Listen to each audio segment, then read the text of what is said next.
ہے کہ تعلیم و ترقی میں ہے پیچھے، حیرت ہے کہ تعلیم و ترقی میں ہے پیچھے، جس قوم کا آغاز ہی اقرا سے ہوا تھا۔ میں بشریٰ ناصر کو دعوت دیتا ہوں کہ اسٹیج پر آئیں اور تعلیم ہی سکھاتی ہے جینے کا سلیقہ کے عنوان پر اپنے خیالات کا اظہار کریں۔ بشریٰ ناصر۔ بسم اللہ الرحمن الرحیم۔ جناب صدر، آج میری تقریر کا عنوان ہے تعلیم ہی سکھاتی ہے جینے کا سلیقہ۔ فانوس بن کر جس کی حفاظت ہوا کرے، فانوس بن کر جس کی حفاظت ہوا کرے، وہ شمع کیا بجھے جسے روشن خدا کرے۔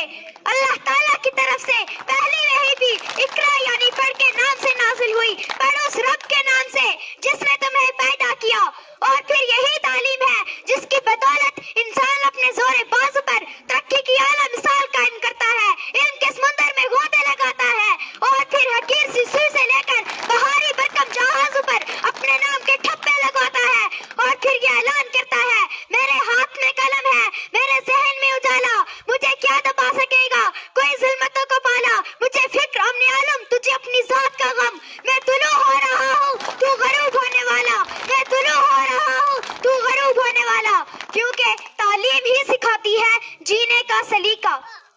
ہمارے پیارے نبی صلی اللہ علیہ وآلہ وسلم نے فرمایا ماں کی گود سے لے کر قبر تک علم حاصل کرو۔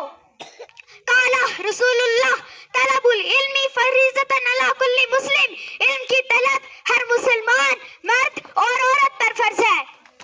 اس علم کی بدولت اللہ تعالیٰ نے فرشتوں کو حکم دیا کہ وہ آدم علیہ السلام کو سجدہ کرے۔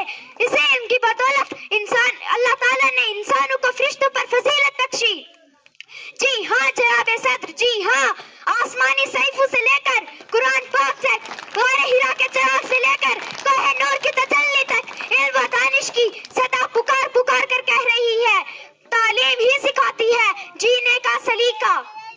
وقت کی نزاکت کا ادراک کرتے ہوئے میں اپنی تقریر کا اختتام اس شعر سے کرنا چاہوں گی۔ یوں زمین پر بیٹھ کے